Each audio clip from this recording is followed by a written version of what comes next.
Audio book জোনে স্বাগত। আজকের গল্প নীরবতার ভিতর আলো।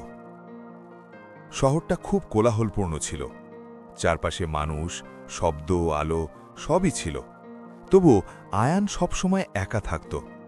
তার একটা অদ্ভুত অভ্যাস ছিল, প্রতিদিন সন্ধ্যায় ছাদের এক কোণে গিয়ে বসে আকাশের দিকে তাকিয়ে থাকা।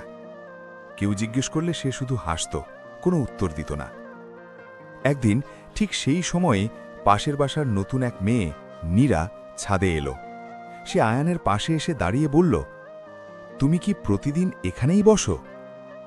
আয়ান একটু চমকে উঠে বলল, হ্যাঁ, আকাশটা ভালো লাগে। নীরা হালকা হেসে বলল, আকাশ সবাই দেখে, কিন্তু তুমি যেন কিছু খুঁজছ। এই কথাটা আয়ানের মনে গেঁথে গেল। অনেকদিন পর কেউ তাকে বুঝতে চাইল। এরপর থেকে নীরা প্রায়ই আসত। কখনো কথা হতো, কখনো শুধু নীরবতা ভাগাভাগি করত তারা। একদিন আয়ান বলল, আমি সবসময় মনে করি আমার জীবনে কিছু একটা কম আছে, কিন্তু বুঝতে পারি না সেটা কি। নীরা একটু চুপ থেকে বলল, হয়তো তুমি সবকিছু বাইরে খুঁজছ, অথচ সেটা তোমার ভিতরেই আছে। সেই রাতটা আয়ান ঘুমোতে পারেনি। প্রথমবারের মতো সে নিজের ভেতরে তাকানোর চেষ্টা করল। দিন কেটে গেল, আয়ান বদলাতে শুরু করল।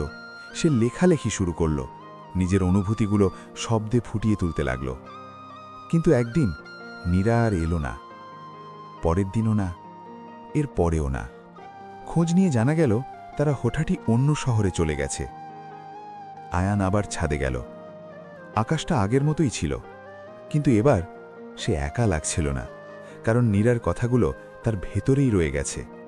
সে হালকা হাসল, আকাশের দিকে তাকিয়ে বলল, যা খুঁজছিলাম সেটা আসলে আমিই ছিলাম। শেষ কথা, কখনো কখনো মানুষ আমাদের জীবনে আসে শুধু থাকার জন্য না, আমাদের নিজের ভেতরের আলোটা দেখিয়ে দেওয়ার জন্য। অডিও বুক জোন পছন্দ হলে অবশ্যই সাবস্ক্রাইব করে পাশে থাকবেন। নতুন গল্পের জন্য অপেক্ষায় থাকুন। ধন্যবাদ।